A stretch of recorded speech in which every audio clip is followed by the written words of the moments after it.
Peter Cole is nice.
Liberian kids could just make the world theirs.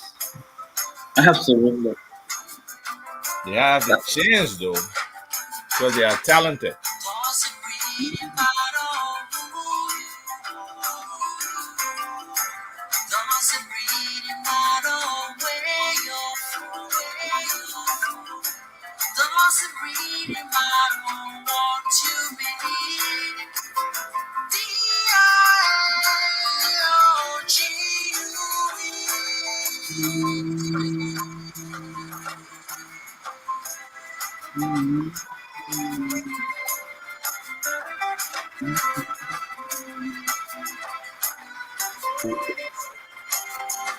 I hope you're out there enjoying this music, because this is quality music. This is good.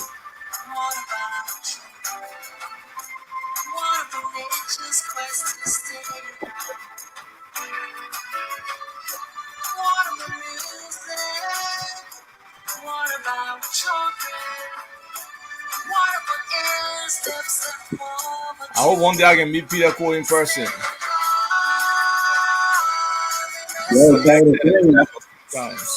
Have you met him before? No, never.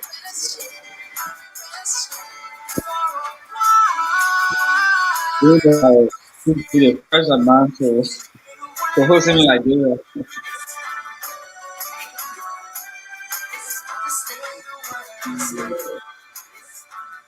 He's based in Europe, right? I mean, in Dhaka. Wonderful, wonderful, man. You get inspired with that kind of music and somebody who's singing about the real stuff. Good afternoon, Mr. Kezali. Yes, good afternoon. I say good afternoon to all of our people. It's good to see you again. Welcome back, man. After a long vacation. Hey, a wonderful tour. No, you gotta do that sometimes. I wish everybody can have the opportunity to do that. So it would be wonderful if they could, because it's a wonderful experience. You know, so many things you take for granted and you think you know stuff, but you have no idea. When going to Canada and going to Nova Scotia and being in Halifax, and then going to North Bedford, where there's a significant Black history. I had no idea of the relationship. The group called the Loyalists, when the Americans had their Civil War, some of the people who fought with the British, they called them Loyalists, as opposed to the other folks that fought with the American government were granted freedom. So these Loyalists, some of them they were promised fighting with the British, they would get their freedom, they would go to Canada and be free people. Unfortunately, some of them still went there as slaves. So there's some slavery history in Canada and a Black presence, which is significant. And this community over there that we visited was the largest Black community in that part of North America. So a lot of history, a lot of stories about the passage through New York, to Canada. And then there's a significant number of Blacks who also left from Canada and went to Sierra Leone and subsequently, I think, Liberia. So that's another area of history I have to check out, because I never before heard that some free slaves from Canada went to Liberia. So those are some of the things that you learn when you interact and engage in different countries with different people. You learn the culture, you learn some of the history, and you see that the African diaspora is really, really wide. That's why it's so important today for African governments to really have positive diaspora engagement, because that's the only way we can become whole again, because there's so much of us that's still outside that need to get together and make the continent, the best place that people want to be. But that's an aside. Then in France, oh my God, the mixture in Paris with the people, especially the Mediterranean looking people, and then the dark, like West African people, and then that pale French white people. I mean, the mixture is correct, and you see a lot of interracial stuff. You see a lot of mixed race people. It was a wonderful experience, really, really wonderful.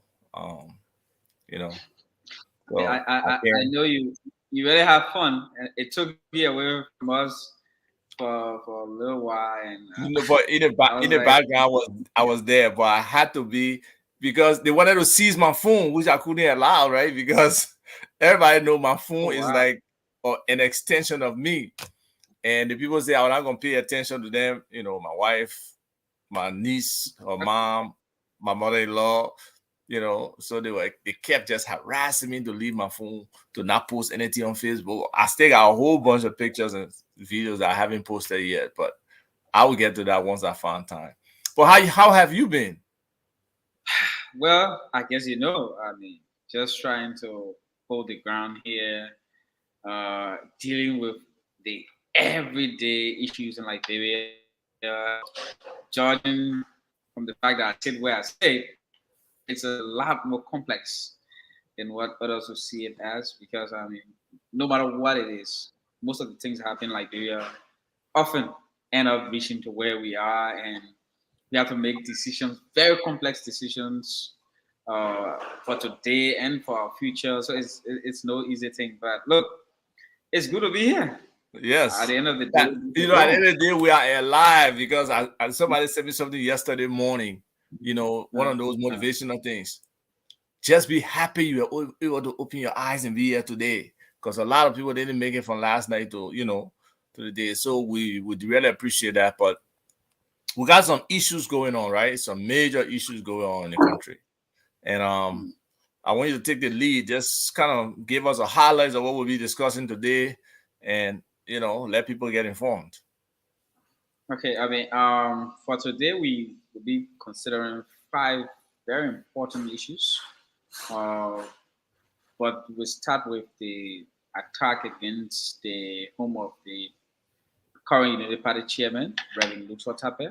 That happened sometime this morning, and it was terrible. Luckily, no one lost their life in that incident. The police is investigating. Again, we hope they can, be able to give us what led, credible information about what really led to the burning of the home of Reverend Tape, and gave the family some explanations. Secondly, we'll talk about the admittance by Minister Nathaniel McGill, the Minister of State, that stealing in government is good. I mean, when you steal, you should just spend the money money in the country. And it is not a bad thing if you still spend money in Liberia because other government stole and they spend money outside the country. And then we talk about the report released by the U.S. State Department, which generally states that passive government corruption constrains the investment and development. Very important, and I hope we can be able to show, the correlation between what Mr. Magesa and why we are suffering in the country.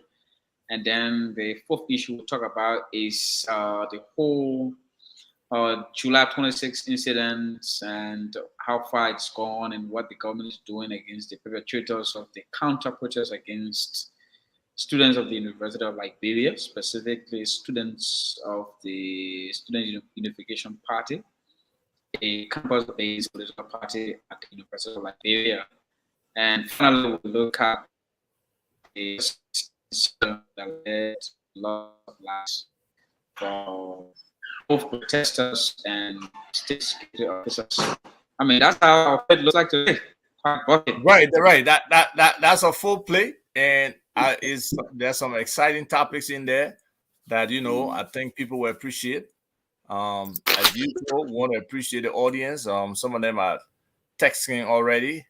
Well, they probably okay. You see, when people post here from Facebook on this panel, I really can't see what it is. So for those on Facebook, if you could just add your name, that would be helpful to me. Then I can reference you by name. But if you don't, I will still go back to my post on on Facebook on my page and check it out. So well, let me just look at this. One quick question: do Blacks in Canada experience the same degree of racism and discrimination as their American counterparts? To a large extent, I would say yes. And I was fortunate to engage, a high-level Canadian official who is of Nigerian descent in the Halifax area, and he was very open on that. And he's kind of more aggressive in trying to create opportunities for Black people. And in the same token, in their area, they have some kind of like open migration policy where they are inviting people from different places. And Canada is a place that even my wife says she wanted to stay there. She's looking to see if she can buy a house in Canada. I'm like, well, I don't know about that, but it is a nice place. You can have a lot of stuff going on in Canada, and they stay on the rise. But in terms of the racism thing, it is there. They are trying to move in the right direction of empowering people. For example, the land ownership issue for these Black people that have populated this land for the longest time. They don't really own the land. They have occupied the land, being on there, but they have not been certificated. So I even had a discussion at this festival went to where these Black communities were having a wonderful festival. Many of them came out. Some of them were dressed in costumes. Some of them looked even Caribbean in terms of the costume and the dress, the color and everything. And the church was right there. So, I mean, it was like I was in Black America. I didn't feel the difference, in terms of the people, the accent, the way they talk, all just like straight American as well. So it was really, really fun being over there. And but racism do exist. Unfortunately, white people feel it better than Black people, and they try to carry that kind of mindset. They try to exploit it in so many different ways. But we are woke to a large extent now, and we keep pushing. We keep making the point that we are equal, especially on the continent where we have so much potential. And we got to find a way that our leadership can stop conniving with these white colonialists or people who they got the colonial mindset to exploit us. So those are interesting things, and that's a separate topic. But for our first topic, the arson attack against the home of Reverend Luther topic. Sometimes I like to be a devil's advocate, or just to flip and look on the other side. So because I have delved a little bit into the construction stuff in Liberia, and I've seen the quality of stuff, especially the electrical wires that they use in Liberia that come from China and other places that have of very low quality and could be highly susceptible to, burning up from heat and other stuff. So without really knowing the true reason for this fire, though a lot of people are pushing it out there that petrol bombs were used, etc. Um, and in my mind, knowing that our people may not have the investigative capability to determine what caused that fire, what is the sentiment of the people on the ground with regards to that fire, Mama? Well, first of all, I want to start with Reverend Luther's statement that Mhm. since he got elected as chairman of the United Party, he has observed uh, strange movement around his yard or his compound, Right. and that he has noticed that black vehicles have always been around his residence. Again, the Reverend stated that they have not had LEC in the community for over 4 months now, and that he's been using solar panels to provide electricity for his home. So it's I don't now a think generator panels, issue. not generator. I don't think solar panels are as susceptible to electric shocks as compared to the high voltage current that comes through LEC. Right. So I mean, I think to some extent that removes the your first instinct that it's because of poor wiring or the poor quality of wires that are used in our homes that may have led to that. I mean, just looking at the images and how his vehicle got totally burned. I mean, one may be led to believe, that this was clearly an attack on the Ravens home, and owing to the fact that he admitted to people observing and strange movements around his home. I mean, you can't rule out anything. That's Yeah, why we and need serious investigation. yeah, and I was reading what Amos Twe wrote, and he said Mhm. supposedly that prior to this, that Unity Party officials and stuff were being trailed, tracked, by government officials, following them and stuff like that. And that's, I mean, you know, it's terrifying if that's what's happening because it's an intimidating thing. Nobody wants um to be discreetly followed or to have that sense of impending danger just consistently following them because you don't know whatever the person following you has bad intent or not. So to the extent that this investigation can be really thorough and public, unlike many of the stuff that's like a black hole. I mean, these kind of, how should I say, sensational investigations that catch the attention of the public's eye, they're supposed to be public. They're supposed to be giving us updates. They're supposed to be exposing us to what the investigation is going. They don't have to, share true details that may affect their ability to apprehend the criminals and stuff. But they have to keep us informed about these things. And our police, for some reason, whether it's incompetence, whether it's lack of transparency, or whatever else, they don't do that in these cases. So I don't know who's the current spokesman now that what's his name, Moses Carter, is suspended or whatever he is, even though I saw some blurb from him where he had an issue with. But what has the government said so far with the accusations that's loaded against them? Well, I mean, I haven't seen an official statement from the government so far, but I know some highly placed government officials have distanced the government as a whole from any of the any attack or whatsoever against Reverend Tape, and that they too have been calling for investigation, and they want generally the public to remain calm. Uh, I mean, Moses is suspended for 2 weeks, according to what I read from the Okay. police today. I mean, given Moses, if he was around by now, the police would have said something. Regardless of all his shortcomings, the police would have, written a statement or so.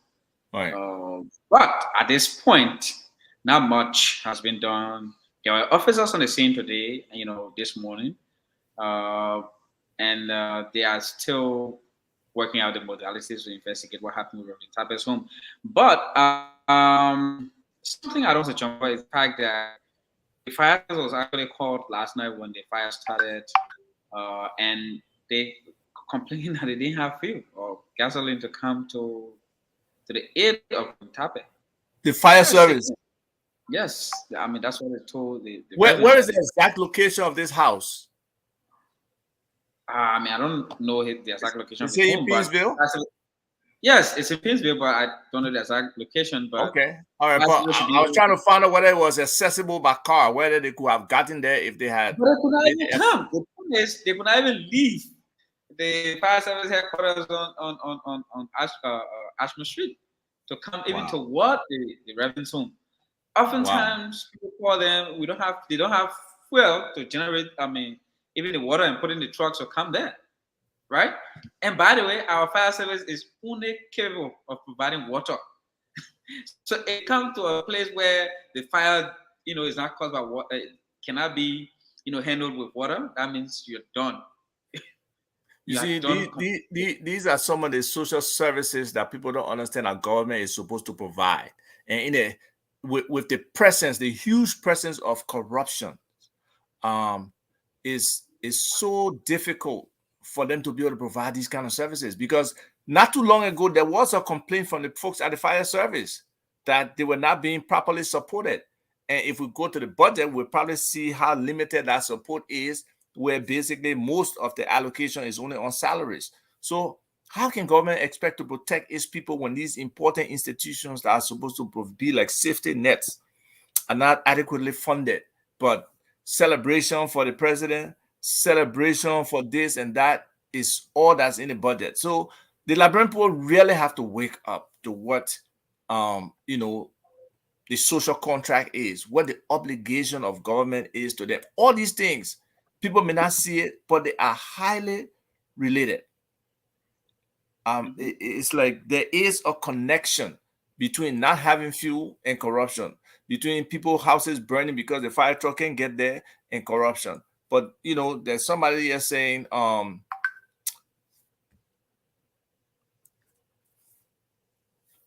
let me see. So all of the houses that gotten on fire is the government. Where about the 3 children who died last week in the parents' house with, well, he didn't finish it. I don't know with what. We are No, not accusing the government of doing it. no, We are not. nobody. Everything is not the government, Mohammed, but the government holds significant responsibility in But ensuring. again, I mean, the way the government has been run by the CDC, anyone will be inclined to even point fingers at the government. Absolutely, anyone will be inclined to point fingers at the government. I mean, we are not accusing the government directly, but if we can have Jefferson Koji threaten that he will Oh counter my protest and fight people and protect his democracy that they fought for. I mean, people who sound like Liberians for them, it's not for other people. And any other Liberian who does not support him or has a counter view about some of the things they say, should be treated as animal or whatsoever, then people are right to have these initial fear when these things happen. And that's why the government now needs to be responsible to provide information very quickly and on time. It's not something you should, waste time about. By now, we should see more than one statement or whatsoever. We should know that they are investigating and the actions they're taking. I mean, has government provided a revolutor? I mean, we have a disaster agency. Have they provided a revolutor right now to be able to, stay alive? Or have they provided a home for him or something? Those are things the government should be doing. And that's the thing. Again, there's another agency, disaster management. This is a clear disaster. What is the input? What have they said? So the reaction of government, the immediate reaction to all these things. That's what I'm seeing. A lot of different things come into play when the country is not being run properly. But I just want to say, let's extend our empathy to Reverend Dr. Luther Tape, right? Yes, stop it. Because I hear his son is critical. One of his sons got burned in a situation. So Yes. it's just sad for somebody like me. I'm a father. I definitely have my sons, and I wouldn't want them to be in a situation where they got burned. So usually we've seen like live videos of some of these fires. I don't know if people were live at this scene, and there will, because I only seen pictures of the burned building. I haven't seen any activity at the scene to see the effort. I remember like a few months ago in Brewerville, there was this house burning, and these people were actually trying to save it. The hospital in Buchanan, the same way, there were people in the community actually actively trying to do something. And that's very limited, though, as much as we appreciate the effort. But people could die in those instances when they don't have the right, outfit to wear to enter a building with fire to try to save some of the stuff that's in there. So this is not something we should joke about. Hopefully, government will be very serious about it, and try to really investigate the cause. So, like Dolo Mac is saying, yeah, about the incident not too long ago, well, a few years ago, where there was supposedly an accusation of firebomb on Eugene Namwe's home and his car. Back then, I was of the opinion that that was something that was staged. Okay, given where the car was and where the house was, it seemed like it was staged, and there were rumors that there was money that he was entrusted with supposedly in the car that got burned. So I don't know the truth about that. But yes, we can't have these things happen in Dolomac. And no clear investigation came from that either. And that was a Unity Party official who was with the Unity Party at the time.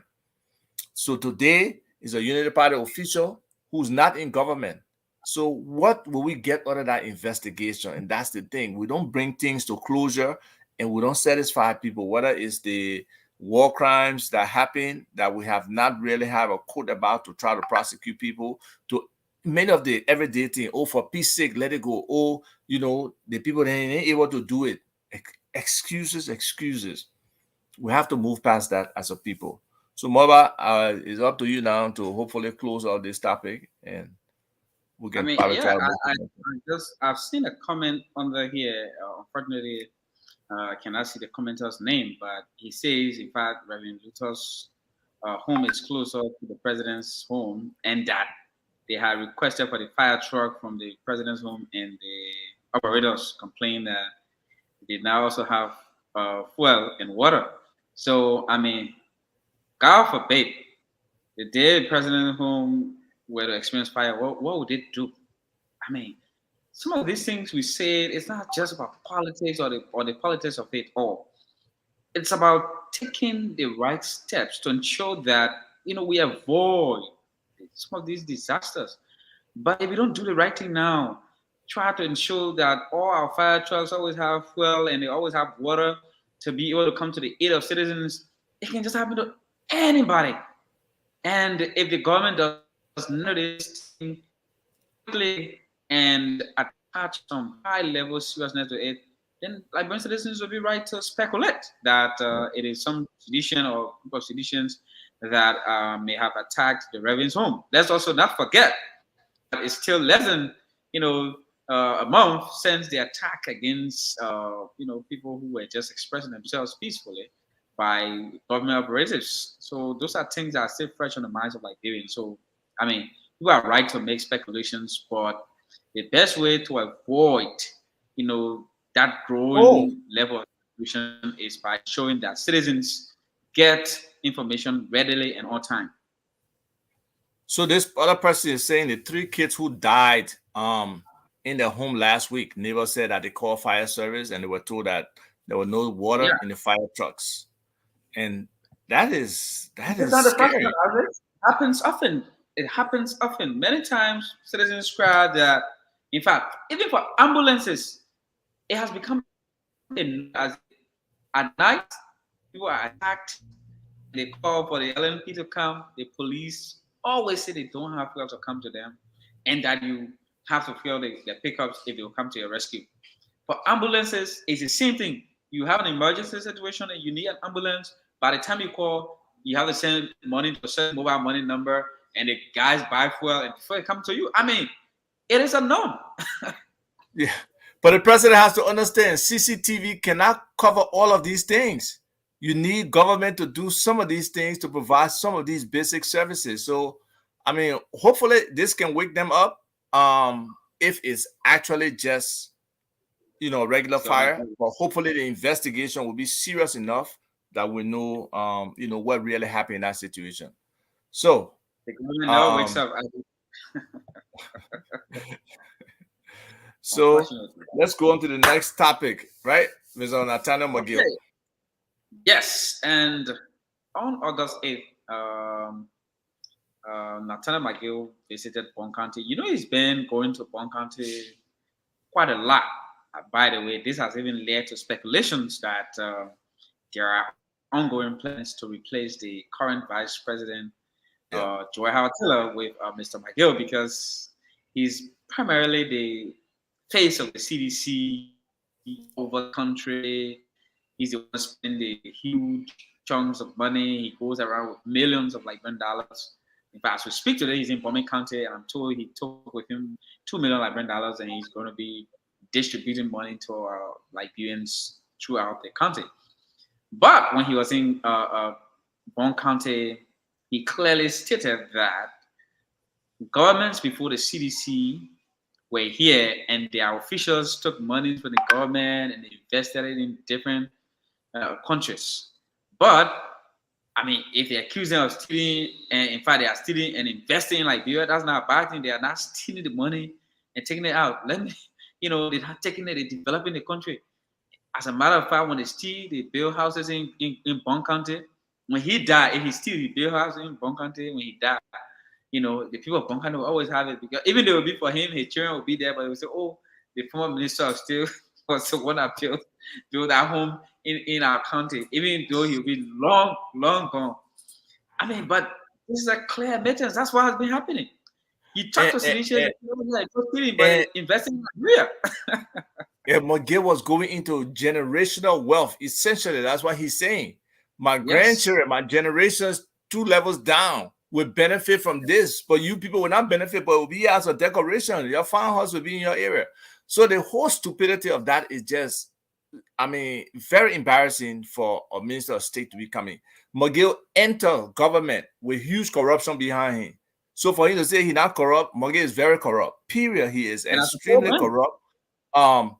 This $200,000 he got to start off with this whole home that he supposed to bought with cash that he tried to play around and say he got loan from LBDI. What collateral did he have? What did he, really mean when he says, "Oh, the other people used to do it"? So because Ellie and them used to do corruption, the corruption that we fought against, that we said would change, you now justifying that because they were taking their money to Europe. And what audit did this government do to determine where people took their money? We asked to do a baseline assessment of where the government was. Some of the key players, they fought against it because they probably had an arrangement with Madame Salif. Who knows? Okay? But they came into governance with a mind of corruption, unfortunately, which is very sad for the Liberian people and has been torturous to some of us who supported the idea of the CDC, the concept to try to provide an opportunity for every Liberian to have an affordable living. By the end of the day, you don't have, any input into somebody's mindset or any negative thing they're planning until it comes out. And now it's clear because even having a discussion with one of our insiders yesterday, he was very clear that, Nathaniel McGill was out to be corrupt. And I said, but why couldn't you say something? If you really knew this was the case. I'm not sure what could have been done at that time, but at least the awareness could have been put out there in the early stages. But he didn't, even though he said he was aware. And it's really, really, really, really, really sad for the Liberian people that the Minister of State will set the tone and justify corruption that accrues no benefit to the Liberian people, but simply, nice looking neighborhood. But right next to that neighborhood is a shack that somebody lives in, that the only thing they do in that shack is sleep. To pee, they got to go outside. To toilet, they got to go outside. To drink water, they got to go outside. To cook, they got to go outside. So there is nothing most Liberians actually do in their homes. And for him to say that a structure that beautifies the area is okay for them, and then to try to distance himself afterwards, that's just crazy. McGill has a serious issue with corruption, and it's time that Liberian people stand up. What way they want to stand up, that's it. But the primary way that they can stand up is in October 2023, when they can make that decision, whether they want a continuation of exploitation and impunity from this government, or whether they want to see some level of change, or they want to go back to what Joseph Boyka represents from the Unity Party before this government, that We use to label as probably the most corrupt government ever. But then this government has come, this current we are government, and it's just so much worse. So much worse. It's I mean, corruption is terrible, and the fact that Gil admits No, corruption to sounds too stealing. sexy now. We gotta say stealing. The stealing. I mean, that's what I'm saying. I mean, it is sickening that McGill admits to stealing public money and investing it in the country to, have purpose all over Liberia, and that Actually, is he's lying about that. He said who will go buy a house in Ghana and Europe. Morgan has a house in Ghana. It's just a matter of people finding out that information, and I'm sure there will be yes. something coming out that will show that Morgan has a house in Ghana. So he lied to the people, and he lied to the people. So I mean, he's just taking advantage of the people and taking advantage of the fact that his boss, I mean, is primarily careless and irresponsible. Because look, if you had a very responsible president, McGill would have been fired for making such a statement. You cannot, make such a statement. And that's the sad part. It's like the president has no principles, he has no morals, he has no will, and he has no control of the situation. He cannot come out and say he condemns such a statement from somebody who works directly in his office, probably second in command in the country, because basically the vice president has been neutralized. So, Prime Minister. Yeah. So if he can't say that, that means he condones the statements from McGill and he agrees with him. So for people who think anything else, no. McGill is a major issue in terms of corruption. And wait, before you go on, I just want to make it clear with regards to that U.S. government report that we get to, right? McGill is one of the main reasons why that report is negative. Why doing business in Liberia is bad, because the demands for bribes and ownership in companies that not even turn over $1 profit is very pervasive with McGill and with this government. So people, investors are basically turned off by what is happening. So all these things, like I was saying before, the little things that are not getting to, the little monies that are not getting to the people in the fire service for fuel and stuff, is going into these people pockets. The money that they're not getting for school, they're not getting for school feeding, is going to these people pockets. So the bottom line is the Liberians need to wake up and decide what they want to do.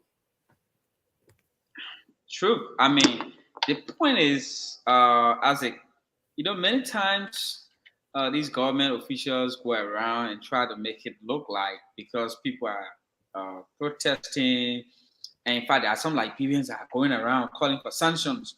There are some Liberians that are stopping investors from coming to the country, while Mr. Weir is doing everything he can to investors in Liberia. I mean, wake up, Mr. Gill's statement is one of the primary reasons why nobody will take money and invest in Liberia. You cannot have, a minister of state that is above the laws. He has publicly admitted to stealing, trying to justify his stealing. This is a disrespect, by the way, to the citizenry first. But it comes to you, Mr. Weir. It comes to this. It places a dent on their image as a government. It places some huge bill on us. Like, you go out there and people say Liberia is corrupt because it was all in the news. It was reported. Understand that investors, before they come to your country, they go online. They want to find out what is the trending news, what is happening. And then when they go online, what do they see? The Minister of State says they will steal and invest and build our homes in Liberia. And then the next thing you read is a counter protest by seditions and attacking peaceful Liberians and other protesters because they are calling government's attention and asking government to fix the country. I mean, just look at the long list of disappearances and deaths and the fact that their homes have been burned and fire service is not available. Just those things will scare away any investors. Look, Mr. Weir and his government officials are primarily the reason why nobody will invest in this country. Look, even if Weir gets elected next term, God forbid, if you were to go in 3, 4, 5, 6 terms, no one will invest money in the country because George Weir is not serious. I mean, look, you need to be serious with governance. You can't have officials that just make reckless statements and say they will steal public money, you don't punish them. My girl should have been suspended that particular day, for making such a statement. Because look, he, by extension, has indicted the entire government because he's the chief of staff to the president. Yeah. He runs the president's office, and he's the one admitting to stealing and building his home. And by the way, what he has said can, be seen. Mr. Weir has homes all over. The man built, condominiums all over the place. He has his his multi-million dollar apartment on 9th Street. In fact, even is that the one they stole the TV from? Yes, that's the one they stole the TV but somebody from. said they saw a picture of the TV, that old TV. I'm not sure, but I mean, very large TV. And then talk about the one that is his home in the rehab area.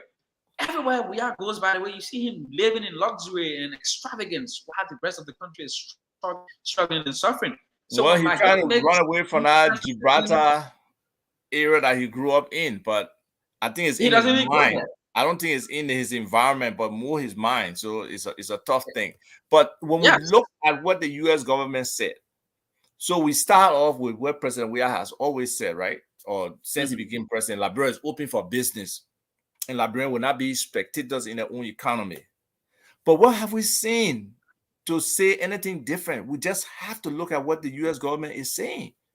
Essentially, that this Weir government, everything they're doing discourage foreign and domestic investment. Even for Liberians, to investment is difficult. If you're not playing along with the ruling party or with people in there, for you to really have a prosperous business, especially with government being the biggest spender in the country, there's a major problem. So that creates that unfriendly environment, and they're not trying to make it, to change it as fast as they can. Asking for bribes to people, for people to meet them, is just like, it's your job as the investment commissioner or somebody in high authority who has signature authority to these different concession agreements, to meet with people, to discuss with them, to see what new eyes they're bringing, what investment they want to bring in the country. But when you make that thing an impossible thing that people got to pay to even see you, it's like you commercializing on a personal level your responsibility as a government official. And that is part of the corruption that is really hampering investment opportunities in the country and creating that negative climate around people. And that has to change. Absolutely. I mean, I think we've dealt with that sufficiently, but Michael needs to be fired. He needs to be fired for admitting to stealing from the people and building homes for himself, and that his children, will always reference it, and the people, in fact, one question. I don't know if you have an idea, but back in 2019, the government established this special economic zone committee to, quote unquote, create, drive, guide, enhance, coordinate, manage single, multiple, and a mixed use on special economic zone activities in Liberia, right? And then to start off, the designated Buchanan as that first place where they would start off this whole special economic zone. And they got like $16 million from the African Development Bank back in 2021, I believe. To date, I don't know what has happened, whether they have actually done some stuff in Buchanan. I know the people at the port there were stealing. I don't know. And that's another case that nothing came out of. They were transferring money. And what they got here? What they got there at the port? Bill Twelve. Yeah, he was involved in that. Supposedly he was cleared on what ground, we don't know. But all of these efforts, really, when you talk about special economic zones and giving people incentives to do business, it will create job for Liberian people. But we're finding today in our economy, there's a lot of migrant workers, foreign workers, whether it's in the mining sector, in the fishing sector, even in like the service areas. We found foreigners there dominating. So how can we change the way our country goes? It's only with better leadership that's intent on focusing on Liberian people, So it's something we just have to do. Yeah, I mean, hey, Casey, what's up? My big brother, Casey Jones. Yes, I decorated the monster. I don't disagree. But if you know me, those things, those values are totally not aligned with what's happening in Liberia today. So I didn't create 440,000 votes for Ambassador Weah or President Weah. In second round, I did not get that vote up to 700,000, 702,000 to be close to exact. So the Liberian people decided that. I'm one element of that, no question. But that does not give them an excuse to do what they do, or give an excuse to other Liberians to sit on the sideline today and say, because, Ava supported George Weah to become president, so the Ava woman undress the devil. No, that national responsibility, brother. And until Liberians want that change, until Liberians are serious to look in another direction, Liberians will suffer. And the choices are very simple for these elections. I think there's a fundamental question I would want to ask. Who else say you supported Weah and so you should not question him? The point of the matter here is when you supported Weah, you did not sell your thinking by supporting Weah. You expected Weah to be a good president. Thank you. Weah paid the confidence you had in him, and you took back your support. And now you, by your action, have proven that you are a patriotic Liberian. You want a change. Weah hasn't offered that change. You move on. That's what life is about. Not at all. This is like you say, you're one lady, you are married, and it doesn't go well. You see that she's not doing well, you leave, and you should not say anything. You should just be quiet. We're talking about a whole country. So let me ask you, does Isaac's support to Weah amount to, keeping quiet when people die mysteriously? Does it amount to being quiet when Magilla admits to stealing? Which one is the biggest crime against Liberian and Liberians? The fact that Weah is misleading people and his officials are stealing and they are attacking Liberians and people are dying under mysterious circumstances and there's nothing being done to make sure their families get some level of justice. Those are the things that are important. Those are things we should talk about. You cannot ask Isaac to remain quiet or to not speak out because he supported Weah while the wrong things are happening. That's not how it works. That's not how democracy works, as a matter of fact. Sometimes you support people. And even for those of you outside of Liberia, there are many times you have, one view of someone and they get to power, they betray, whatever confidence you had in them, you move on.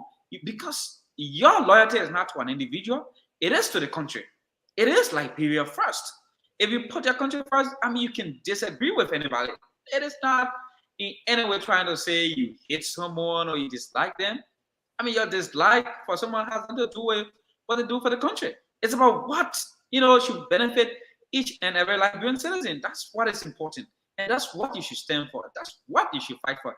If Isaac were to remain mute, that's anything, then you'll be complicit. We don't even have to dwell on that. My position on national issues have been clear from day one and it stay consistent today. If people come to power and he does the same negative things, I would disassociate with him the same way and criticize him because I want a better Liberia. I'm not here to be a sycophant or to just support people simply out of friendship, relationship, even family relationship. I won't do that. So if people cannot understand the principles that people coming with and they want to live by, that's up to them. But we'll not sit here and let the country just deteriorate and say, oh, because we supported Weah and the decision was wrong, and he became president, he screwed up, royally, then we should just let it slide. No, that's like total stupidity if that's the angle that people want some of us to go on. We'll not do that. And we're not shy away from the fact that we are humans. We can make mistakes. So many people have supported wrongly in this country, and we need to really start to focus on where do we move to get a better Liberia? What kind of leadership do we want? A leadership that has will, that has the experience, the management, understand the different issues, and not would just be like a little puppet to the people that surround them or try to be a chameleon to just fit into any environment that you squeeze them in. No, we can't have that. Let's our discussion here. I think good knowledge try to introduce that as a means of getting you off course. And but it doesn't work because I ignore you. You're the one who picked it up, but And because Casey, who has not really come to the show before, has come on, but he should know better. I mean, anyway, I wanted to say some stuff, but he should know better of all people what the real deal is. But sometimes when you want to claim attention, I guess you can say anything you want to say on social media. So that's fine with me. I don't have a problem. I really do believe in freedom of speech, but you can call and cuss me today that you're right, that you're freedom of speech. Go ahead and do it. Just know that I can do the same or more. But anyway, let's go to our next point. I mean, obviously, the whole discussion about McGill just leads us to our next discussion, which has to do with the whole pervasive government corruption constraints investment and development. I mean, that's a statement made by the U.S. State Department. They have released their report for 2022 and looking at the 2021 perception survey, international survey, which data 136, and everything happening around corruption and the fact that we have very good laws and that government has failed to enforce the laws we have in the books about corruption. I mean, the U.S. State Department did recognize the fact that we have very laws on the book, that should control corruption and minimize corruption, but the majority of government has failed to implement or enforce the laws, and because of that, there is high level of corruption. I mean, and they use the same pervasive, and you know what that means? That's like everywhere, all power, all around you, all inside, all outside. I mean, every nook and cranny is it's in the executive mansion. I mean, I don't know how President Weah doesn't see these things. It just means that from the executive mansion or from Mr. Weah's home. Don't give President Weah a pass. Don't give President Weah a pass. I mean, everybody's corrupt. He's involved. He is involved. I mean, he's the ring leader. Don't give him a pass, And that's what the Liberian people want to do. Oh, the president know that McGill. No, it's not McGill. McGill will never do anything without the president's approval. McGill own name, McGill. The president call him McGee. And I tell McGill before, I said, McGill, tell the man your name McGill. What kind of McGee? Amen. The president call me McGee, my name McGee. So, so how can that person take all these actions and the president is fully aware the president is the core of the problem. In his insecurity and incompetence, he runs this country the wrong way, like it's a piggy bank. And unfortunately, it's not a piggy bank. At some point, I believe the Liberian people, whether they accept it now or they will stand up later, that's up to them. But it has to be the Liberian people who have to wake up and be aware the conditions that they exist in today is not a permanent condition. It's not something that they have to be in. It can change if they get better leadership, if more jobs come to the country, if the investment environment is open, if people can be held responsible for their actions and all of that. So no excuse is granted to President Weah. He's intricately involved with all the corruption that's going on. And it comes to his attention. Look at the situation with Wabudeke, the first instance, that Nigerian guy who are LACC. He kept him there because he was suppressing and some of the other reports that had come across. Then recently with what they got named Claude Martin or something, the guy at LACC, the current head, he went to the ministerial meeting and told his peers that some of them were corrupt and they needed to look at the case and stuff, and they have tried to remove him, or they have removed him effectively. At one point, he was scared for his life. I don't know where he is today. I don't know what the situation is with that. I don't know who's coming next. But every evidence points to the fact that Weah protects corrupt officials. Weah hand is behind all of this stuff that's going on. That was no expectation of some of us. We don't want a corrupt country. We want a meritocracy, a country where based on your ability, based on your performance, you can excel. You know how many young people have no opportunity today simply because of what's happening? Their youth is being wasted 12 years or early, then another 6 years. So some of those who have been in school and getting to the 12th grade now, they have limited chances of success because the educational foundation is not strong. Early life education a mess. It's even messier under the Weah government. So there's a lot of things that this American report is telling you. If you read through that report, the different topics, and let me see if I can take a shot at some of the stuff that they talk about in that report. Um, While you're doing that, I want to point specifically to the fact that they talk about how people, you know, want bribes even to perform their own duties. So you go to ministries and agencies just to get through these things. You have to be giving people kickbacks here, and there. And by the way, that starts with the national legislature. When people come to invest in this country, you take investment due to the legislature. They say, "Well, you guys have for the Senate. What you guys have for the House of Representatives." By the time you pay that money, you should have already paid money to the Ministry of Finance or people. Look, the thing when you go to McGill first, you gotta pay your thing. You pay, he share it, he take maybe 25% and gives 25% to Mr. Weir, and then he, and then he sends it down. I It mean, goes to the before do they understand what it means to start a business and how hard it is for a business to turn a profit? That before people even start a business, they want 10, 15, 20% of the people business, then they want payment up front. I mean, what do they think? That there's a gold mine soon somebody start a business? No, there is not. So if you look at the topics here, the first one, openness to and restrictions upon foreign investment. You know, hey, there is an opportunity for people to invest in our country, but the leaders of our country are not allowing that to happen because of greed and because of their personal interest.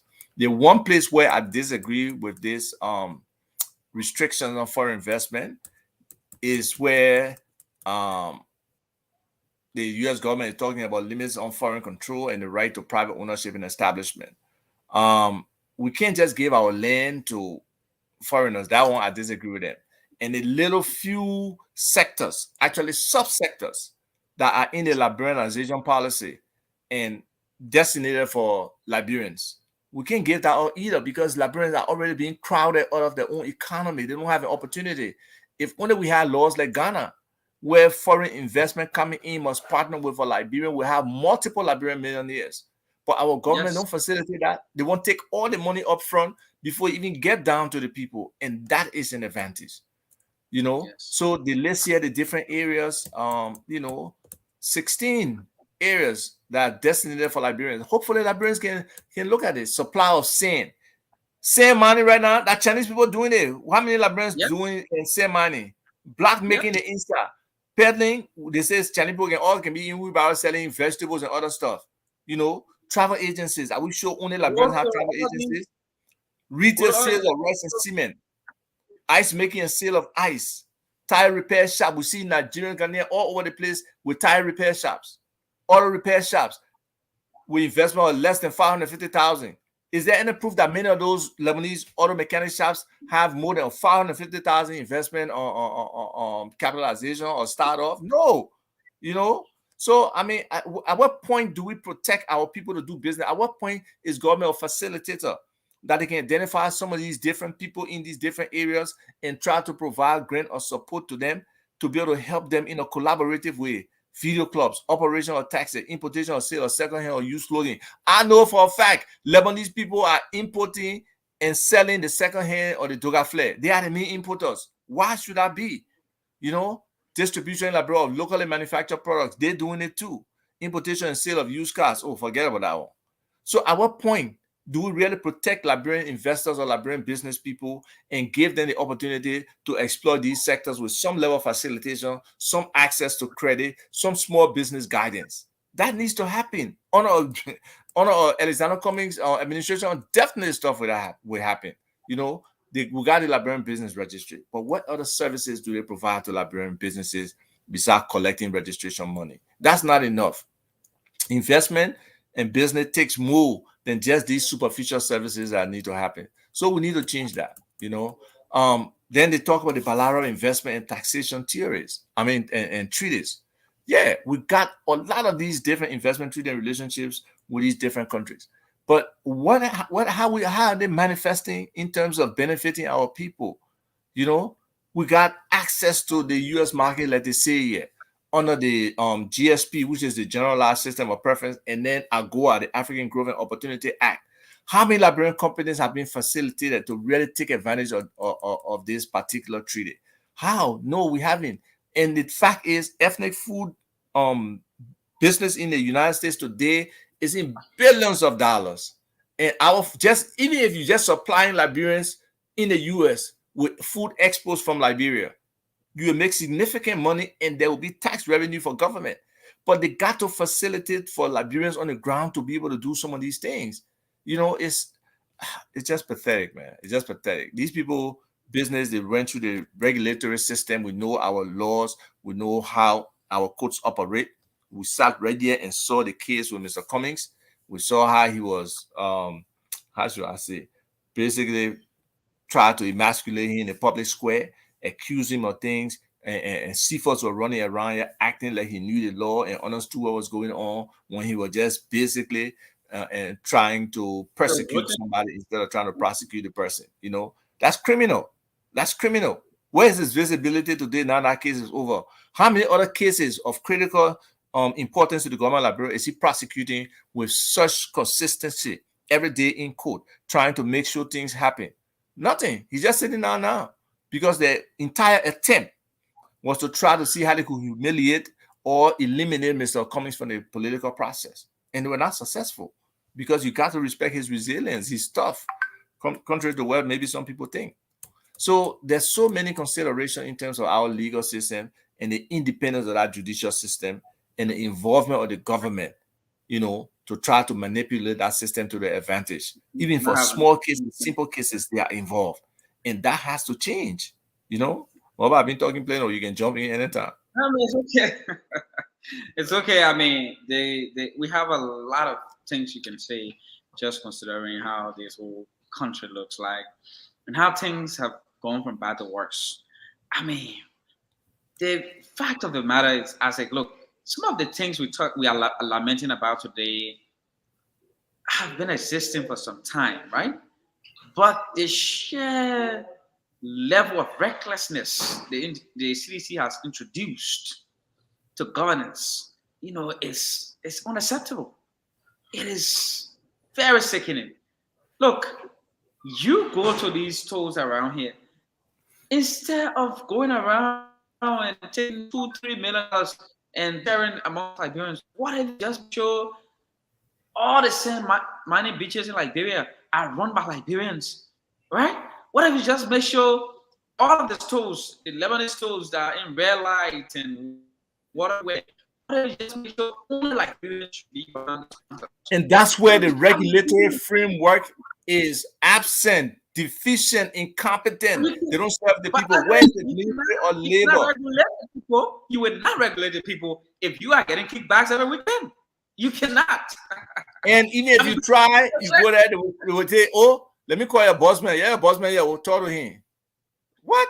That's all. I mean, see, instead of the thieves, and sometimes they find expired goods in some of the stores. By the time they try to confiscate it, be like, okay, let me call your boss man. And the next thing you have the minister on the phone, and the minister says, I will fire you, you gotta leave. That's how pervasive this thing is, Isaac. There's no way you can fix the country if the president is not fixed. Before we fix Liberia, we need to fix the president. The president needs to be fixed. No, but and that's why some people don't understand. They won't shift the blame to the legislature. No, the executive executes. The executive really brings a lot of laws and force it. You see what that person say over there? Mama, I think we need glasses. Where are your glasses at? I can read from this directly. So you say, when people see what happens it's because the president, wife, first lady of the country dancing buga. I mean, our president danced buga, and he did it over and over and again in the midst of the tough economic situation we have. But the sad thing, the people he was dancing the buga in front of, they don't know how to eat that money. They probably went to bed hungry. You know, it's sad though. Our people have to understand what a big shot is. They got to understand the role of these different people. It's not people who are supposed to abuse you. It's not people who are supposed to exploit you and you cheer for them. I don't know if people saw the cartoon image of the guy who stole from the community and they had tire on his neck. They were beating him. And then the big shot that who got a stolen loot, they're cheering him. That's the mindset of our Liberian people, and it has to change. It has to change for these officials to know that they just cannot abuse you. And that's what people need to stand up for. You know, the situation Isaac. in Freetown is a combination of corruption, a lot of jobs. Actually, the people in Sierra Leone, they have a very decent capacity building program where they're training people. But they're training these people, and these people have no outlet, no jobs. And then the inflation is high in the country, prices are rising, the cost of living is high, and people are frustrated and they are standing up. You know, I don't condone the violence, but peaceful protest is the way to go to bring government's attention to the issues and make them commit to doing something and do something about it. Unfortunately, because most of us have not been rehabilitated from the war, we are still in a wartime domination mindset. You got to flog somebody or kill somebody for you to prove that you're superior. No use of your intellect, no back and forth in terms of discussion, negotiation. It's just that, oh, how can I dominate the person? How can I make them weaker than what they are? And that's not the solution to many of the problems we face. It's not, you know. So I mean, we just hopeful. and look, Isaac, this situation will not change anytime soon. I mean, the greatest chance we have is to elect a president who will be different. I mean, it is fact that it won't take one person to change the country, but it would take one person to put their foot down for this country to change. Because if the head is rotten, we always say this: if the hair is rotten, the entire body is the same. Yes, it would Liberians decay. that is so used to government stealing time and again to an extent where when government officials in power, you talk about the stealing and the corruption and the lack of respect for the rule of law. They'll say, "Oh, they're just jealous. At the time, they won't get a man chance to do it. They did it, or they won't And get." that's the funny part. They say, "Oh, get a person a license to steal." Is that what government is about? It is everywhere in Liberia. You go to the mental, they won't get a mention. If they do that, oh, they bark on there. What I mean, by extension, we give acquiesce to the things that people do to us. We give them the authority, the right, and it's everywhere. So we need to change the mind of people. But it would take a president who will put his foot down and say, "Hey, this is how it's going to be done." Fire people and be real. I mean, who would not say one thing publicly and do another thing, privately? That's what we've had. We've had people with two faces. They come and they make beautiful statements, and in the background, they do nothing. Unfortunately, they don't make beautiful statements. He comes and make reckless statements. He lives recklessly, and he runs a country. I don't know why. Just these have a large number of Liberians who still think Mr. Weah is the right person to be sitting in the presidency. If we were a serious country, George Weah would never come close to being president of Liberia. It is sickening. And our people do not see it. But by the way, that's how they've kept our people from the day Liberia was founded. As they have had a specific program. It is something that is not physical. You cannot touch it. You cannot feel it.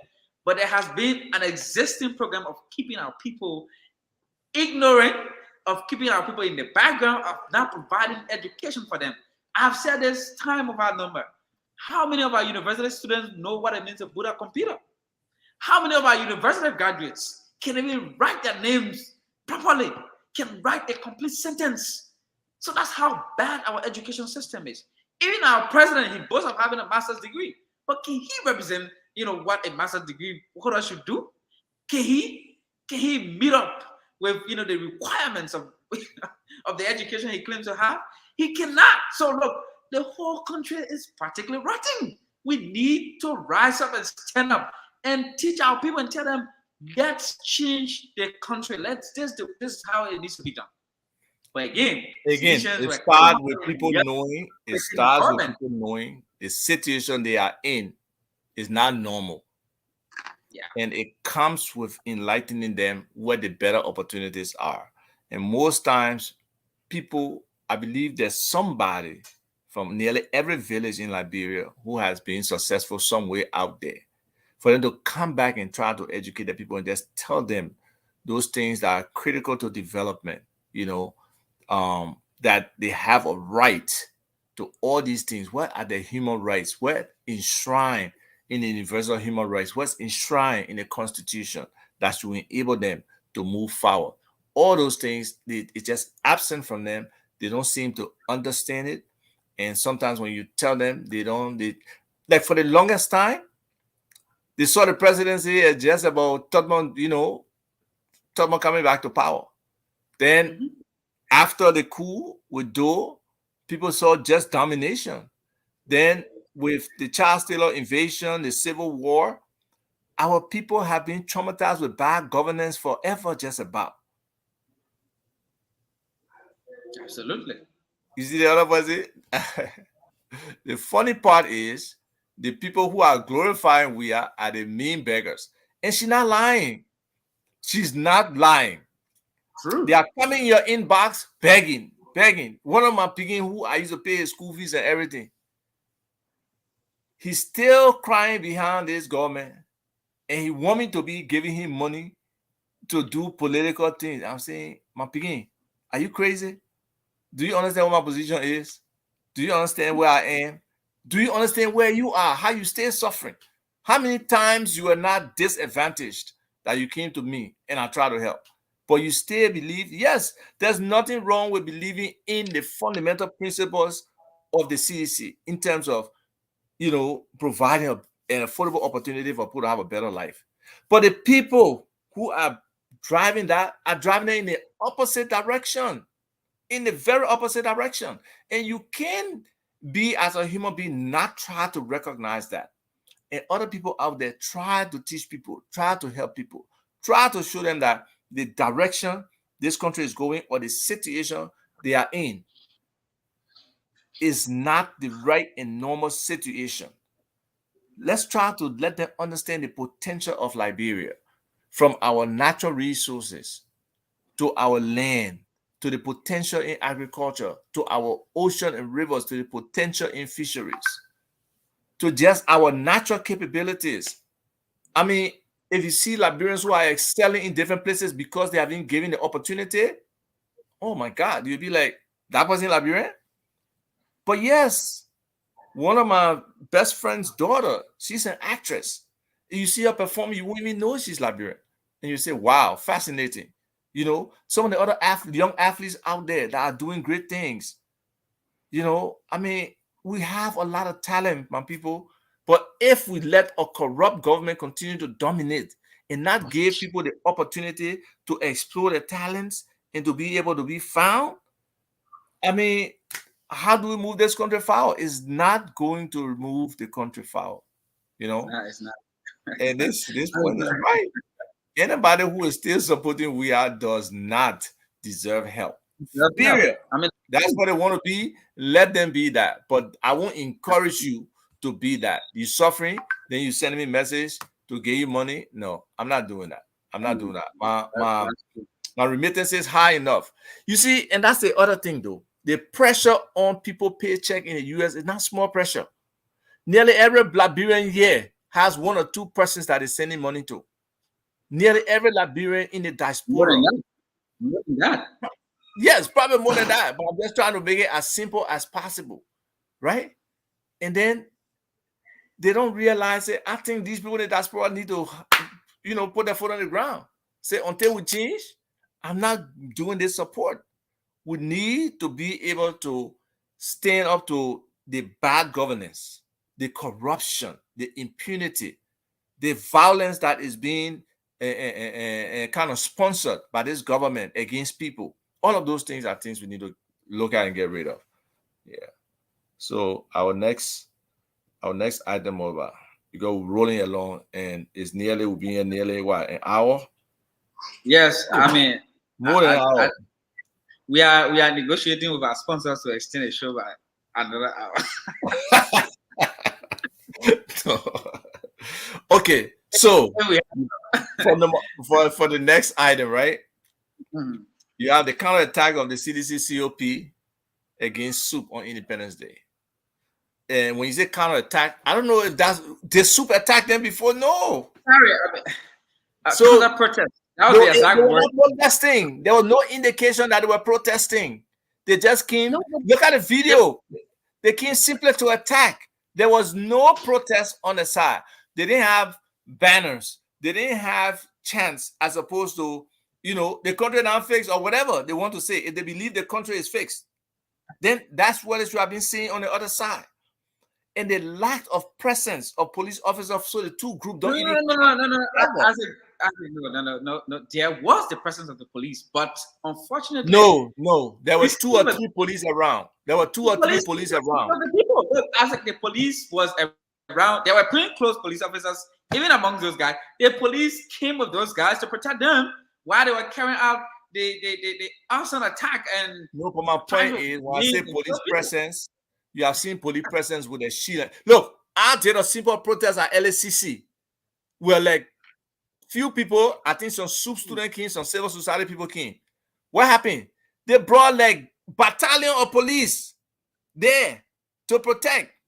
I don't know if I have pictures or I may have pictures somewhere. But I'm saying for people who are just standing there picketing, okay, not even doing anything, they move us from the road to LACC there.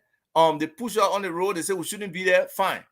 But for them to have that same group to achieve any kind of instigation of violence or attack from other group, they didn't do that. That's why I'm saying police presence. I don't mean a few police officers that were there laughing. Some of them were laughing. The point I'm trying to make is that this was planned by the government. I mean, highly placed government officials planned this, and it was most likely done with the acquiescence of the president. The point here is, SUP had a press conference. They announced that they were going to have a, weeks ahead. They said they were going to have protests on Independence Day. They were going to gather before the American embassy. They were going to present their petition to the American government. So you cannot claim that the security apparatus, was not informed. They were fully aware. They were not hiding anything. They had announced their protest. They had informed the entire country. We all knew that SUP was having protests on that day. Why did the police or other state security operatives, why did they not provide a secure environment for the SUP guys to be able to protest? Because they had a plan that their guys, the CDC COP guys, sponsored and trained by Jefferson Koji, were going to come out to attack these peaceful students. When the attack happened, you saw the handful of police officers that came back. See how they were responding. They were excited. They were laughing. So I said, how can you even claim that the government did not know? The only reason there is no way. Why this government is one. There is no way anybody can claim that. Yes, Mr. Cummings and other opposition leaders were frowning on it, and they were making very strong statements against what had happened. And Mr. Weah got an invitation to go to America, and whatever that image from July 26 was doing, it was presenting a very wrong image to the American government, and they were afraid. So that's why you saw them trying to play around it. I mean, the guys have been released. They were arrested. The orchestrators of the whole violence. Who built them out? Who built them out? I mean, their lawyer, Counselor Arthur Johnson, was the one that stood for them and had them built out. But where do you think they got their money from? Exactly. Look, I want to tell you, as I go back to the video, watch the fellow who came first to the SUP protesters and how he was looking at. He was high on some drug that doesn't even come around like beer. But that fellow is always with Jefferson Koji. You can pull tons of he and Jefferson Koji together. Now, how can you not claim that the government did not know about this? This was planned by the government. That's why they removed the police. I think it was planned. They removed the police. There was police presence. And that's the point. That's the point I was trying to make. That the lack of police presence was orchestrated. Yeah, it was orchestrated. They removed the police from that scene to give their guys the opportunity to attack the SUPists. So they even have people planted in the communities, so that even some of the guys that ran in people's homes, normally when people have protests, they will point their out. They will know where they're going. Yes, that brings them open their homes and allow them to, to provide. I'm proof. November 7th. Okay. Across from Ellen's house, when they were chasing me, I went into people's house I never even knew, and they provided me shelter until midnight or something before I left. And that potato green I ate that day, that was the best potato green I ever ate in my life. Unfortunately, they were in the communities pointing out SUPists. And that's how, unfortunately, they got Chris, that brilliant young guy, Chris, and they humiliated him, treated him in that they denigrated disgusting manner. him, they do Military. humanize him, emasculated him. I mean, it's I crazy don't, that I don't know if he people will do that. ever get healed from what happened to him on that day. I don't Probably know if not. he ever healed from what happened. And the government did not do anything. In fact, what did they do for Chris? He was going to stay here and die. But However, from what like I giving him, heard, is the soup veterans like Dr. Dugbayan and some other people who provided opportunity for the young men to travel out of the country. I don't know exactly where he went, but he traveled out of the country for treatment. But it's just sad, it's just abusive. And by the time one government official not feeling bad, they fly in the other year.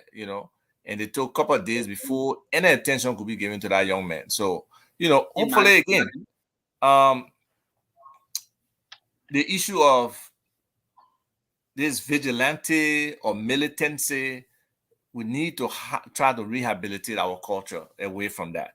Because now, supposedly, there were some people who went to AME Zion to storm AME Zion, and Not its AME. soup is very clear. AME. We're not involved.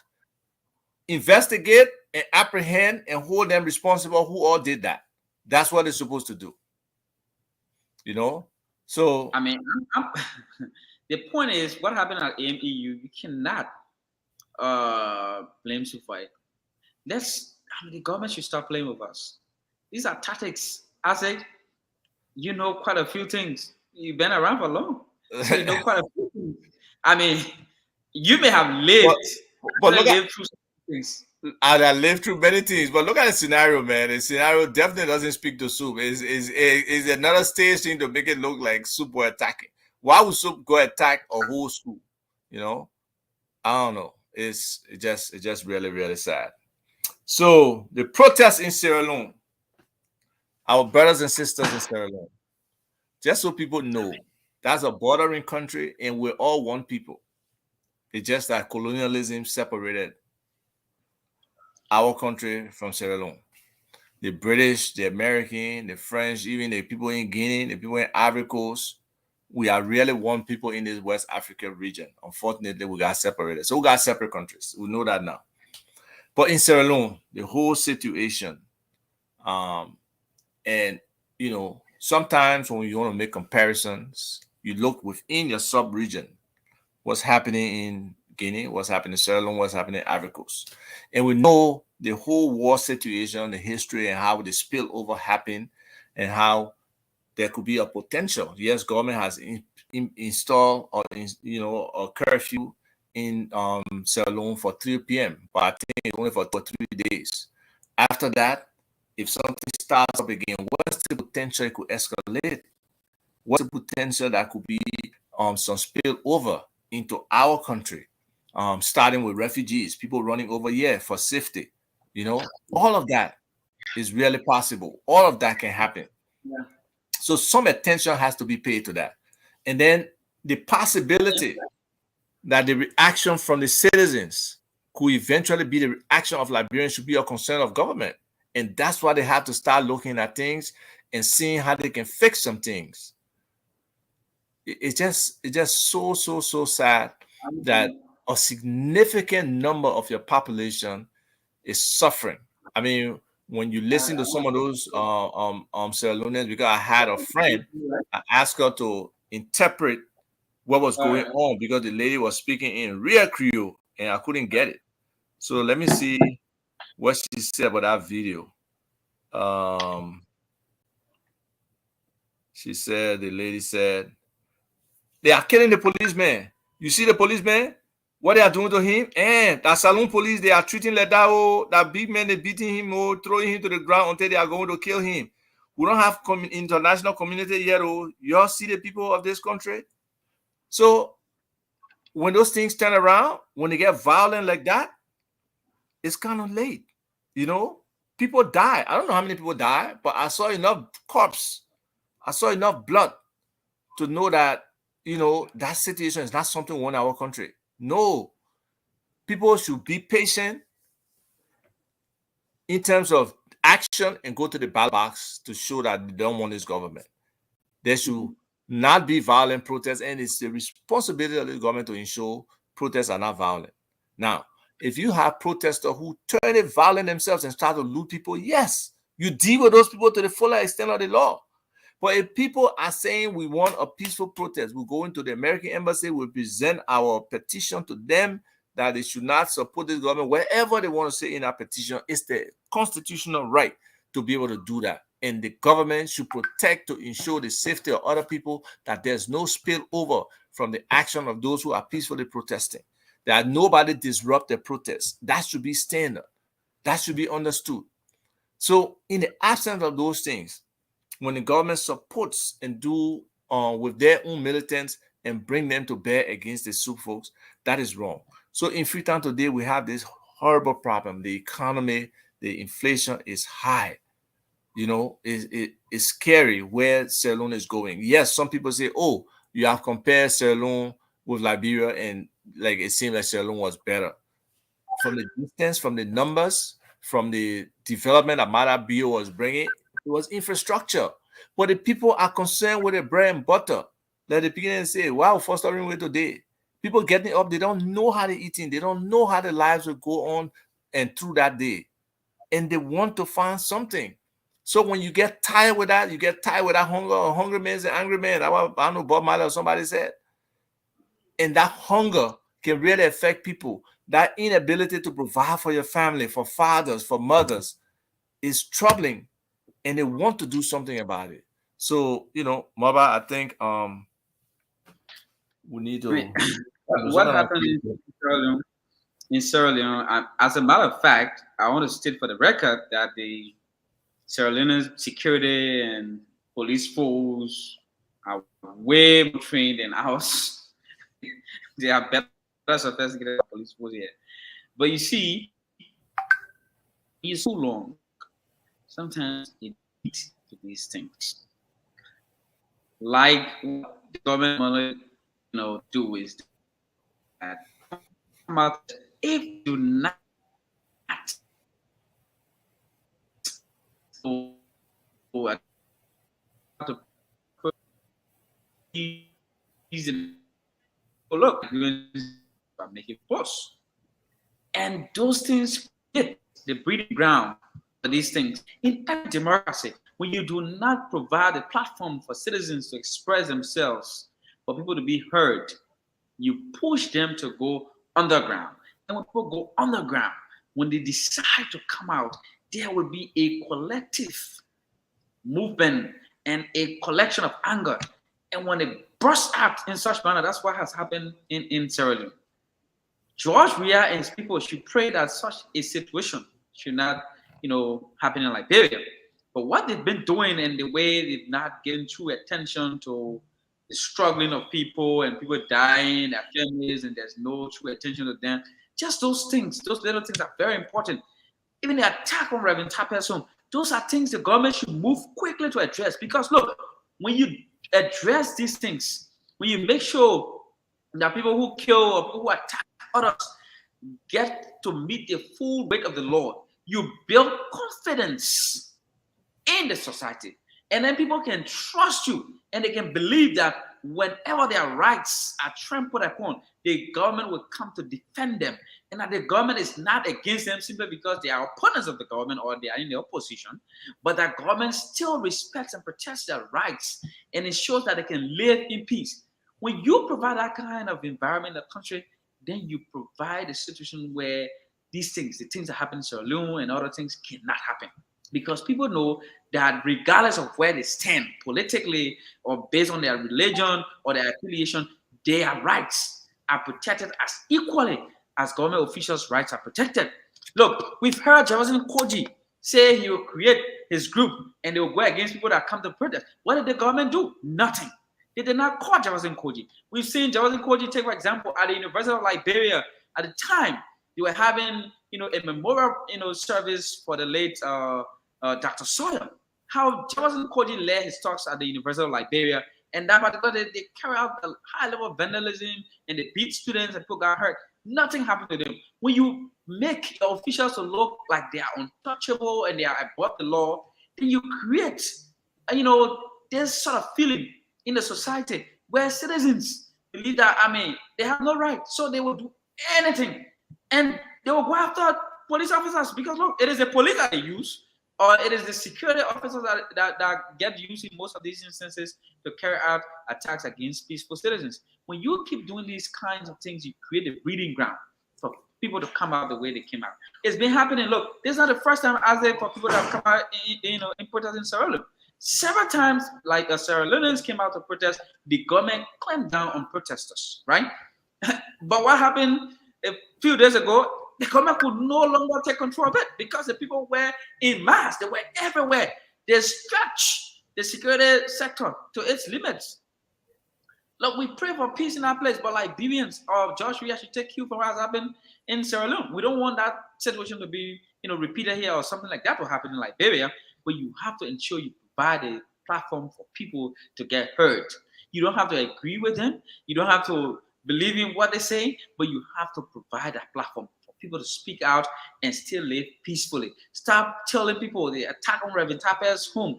Make sure it is handled quickly and professionally. And those that are caught, be it people in opposition or people in government, they should face the full weight of the law. And they should all be given equal protection under the law. That's how you prevent things that happen in Sierra Leone from happening in your country. I think we can close it as a, but our government needs to take cue from what has happened in Sierra Leone. You cannot keep running the country irresponsibly and making irresponsible decisions, and you think people will remain fools forever. One day there'll be a question of God, and when they come out, you will not back them. Yes, your point is well taken, Malva. And people don't understand. Government has significant responsibility in ensuring the protection of its people, peace and stability in the country, providing a safety net for so many disadvantaged portions of the population, ensuring the regulation of its own laws, ensuring the implementation of certain things. So to excuse the government from these things makes no sense. The government plays a pivotal and critical role in all of these things, and the expectation is there that they will perform. That's why you really, aspire to be a part of government because you want to serve your people. Unfortunately, the service mindset is not there for a lot of our leaders. They tend to look at it as a badge of honor that they have arrived and it's the right now to do whatever they want to do to treat the people in a kind of way. And that is not acceptable. And people who care should stand against such things. And people who, have a rational mindset should be able to step back and be objective to some of these things and make some decision based on the love for country rather than the admiration for an individual, popularity, sycophancy, party lines, or all of those things that in the larger scheme of things are not important to the national development of the country. So, I just want to leave and say, leave our people with a message that it's important to be a responsible citizen first. You are a responsible citizen when you carry all those actions, even sometimes when you have to advocate against people who you know or people who you are friends with, because that is the right thing to do. That is the positive thing to do for your country to ensure that there's a future for the next generation that are coming behind you. If we cannot stand on certain key fundamentals that apply to citizenship, that applies to national leadership, that applies to being part of this wonderful land that is Liberia. And unfortunately, we're not maximizing the potential to be as wonderful as we are supposed to be. So that commitment has to be made. And even to many of the other Liberians out there who have no role in any of this thing that's going on, but they are just sitting on the sideline. We are begging you. You need to be a part of this. The future of Liberia is very critical. The output we are getting today. Look at the national exam. That's another topic. That the wax exam that recently happened. You can't even get good statistics out of what happened. And then out of 40 something thousand people, they say at least about 20,000 of them pass one subject. Is that something to be excited about? And passing is 50, like 50 points. You get up from like 40 to 50 points. That's passing. 50% will be proud of? No. And then there's the other level, credit. That's what's important when you get credited, not when you pass. So we need to change that mindset. We look at that hopefully next week at this whole wax thing, because maybe the actual We results should. will come out, and then we really try to dissect it, because there are a couple of different reports that are out there in terms of the number of people that actually took the exam, the number of people who apply for the exam, the different breakdown in the individual subjects, which school actually top the national exam, and what does the wax exam, and what does topping really means. So all of those things, hopefully, just mark it down more about next week. We can touch on them because the education system is important. Then what is the future of all these people who hopefully will graduate? How many are going to college? How many will go into a trade school? How many will automatically probably try to do something productive as a citizen? All of these things are things that's supposed to be questioning, running through the minds of our national leaders. The Ministry of Labor. What is the Ministry of Labor doing? They're not even protecting employees. Look at that. Look at that. Report from the U.S. Embassy, from the State Department. It was Mhm, clear that they're not playing the role, whether from mhm, regulation, whether from stopping child labor, whether ensuring correct labor practices, whether ensuring that businesses are operating up to par.